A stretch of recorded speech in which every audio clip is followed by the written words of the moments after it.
good morning. ඔන්න ඉතින් ඊයේ කිව්වා වගේම අද අපි ඉන්නේ ක්‍රයෝ ඉඳන් දොර්බෙතා වලට ඇවිල්ලා. ඉතින් ඊයේ රෑම අපි ක්‍රයෝ ඉඳන් දොර්බෙතා වලට ආවා. ඉතින් මේ වෙනකොට ඔන්න ලංකාව වගේම උදේම තේ එකක් බීලා අපි අද පිටත් වෙන්න තමයි හදන්නේ ඊළඟ නගරයට. හැබැයි ඉතින් ඊට කලින් බොහොම ලස්සන නගරයක් තමයි දොර්බෙතා කියන්නේ. මම දන්නේ නැහැ ඇත්තටම මේකේ ලංකාවේ අය වැඩ කරනවද කියලා. ඉතින් හොයලා බැලුවාම මම දන්න අඳුරන කිසිම කෙනෙක් දොර්බෙතා නගරයේ වැඩ කරනවා කියලා නම් දන්නේ නැහැ. ඇත්තටම එහෙම වැඩ කරන කෙනෙක් ඉන්නෝ නම් කමෙන්ට් එකක් දාන්න. මොකද මම එහෙම දැනුවත් නැහැ මේ නගරේ ලංකාවේ අය ඉන්නවද කියලා. ඉතින් ඔන්න දොර්බෙතා නගරය කියන්නේ බොහොම සුන්දර පොඩි නගරයක්.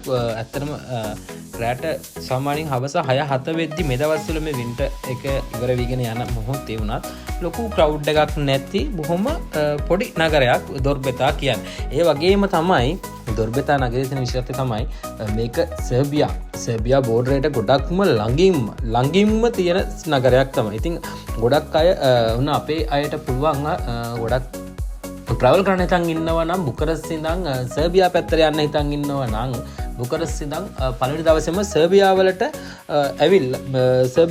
යන්න එනවා නම් දොර්බෙතා වලට ඇවිල්ලා දොර්බෙතා වල හොටෙල් එකක් හරි මොනවා හරි නවාතැනක නතර වෙලා ඊට පස්සේ පුළුවන් ඔයාලට සර්බියා වලට ට්‍රැවල් කරන්න.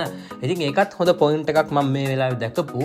ඒ වගේම තමයි අර බුකරස්ට් ඉඳන් එන E70 මාර්ගයේ දිගටම අපිට දොර්බෙතා වෙනකම්ම යන්න පුළුවන්. ඒ කියන්නේ දොර්බෙතා එනවා නම් අපි බුකරස්ට් ඉඳන් ක්‍රයෝවා හරහා ඇවිල්ලා දොර්බෙතා වලට යන්න පුළුවන්. ඉතින් හරිම සුන්දරම ගමනාන්තයක් තමයි මේ දොර්බෙතා වලට යනකොට තියෙන්නේ. හරියටම ගංගාවල් වලින් පිරිච්ච කඳු පන්ති වලින් පිරිච්ච හරි සුන්දර නගරයක් තමයි දොර්බෙතා කියන්නේ. ඉතින් මේ ඔයාලා දකින දර්ශනවල තියෙන්නේ දොර්බෙතා නගරයේ දර්ශන තමයි තියෙන්නේ. ඉතින් ඒවත් දකින ගමම්ම කිලෝමීටර් අපි ක්‍රයෝව ඉඳන් යනකොට කිලෝමීටර් සාමාන්‍යයෙන් 110කට ආසන්න දුරක් තියෙනවා ක්‍රයෝව ඉඳන් දොර්බෙතා වලට එනකොට. ඉතින් මේට අමතරව තව මාර්ග කීපයක්ම ක්‍රයෝව වලට බුකරස්ට් ඉඳන් එනවා වගේම දොර්බෙතා වලටත් ක්‍රයෝව වලට එන්න නැතුව එන්න ඕන තරම් මාර්ග තියෙනවා. ඉතින් ඕක තමයි අද අපි ආවේ ක්‍රයෝව ඉඳන් දොර්බෙතා වලට යන්න. අපි මෙතනින් පිටත් වෙනවා.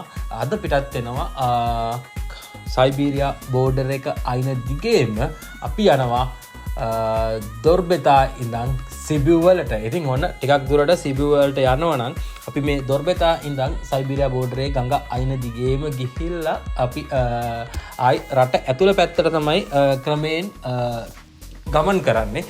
ඉතින් ඔන්න සුන්දර දොර්බෙතා නගරයේ ඉඳලා සමුගන යනවා අපි යනවා මීළඟ නගරය සිබු වෙනකන්. ඉතින් සිබු කියන්නේ නම් ඇත්තටම රොමේනියාවේ ඉන්න කෙනෙක් නම් යන්නම ඕන තැනක්. ඉතින් ඒ තැන ගොඩක් අපේ ලංකාවේ කෙල්ල කොල්ල වැඩ කරනවා.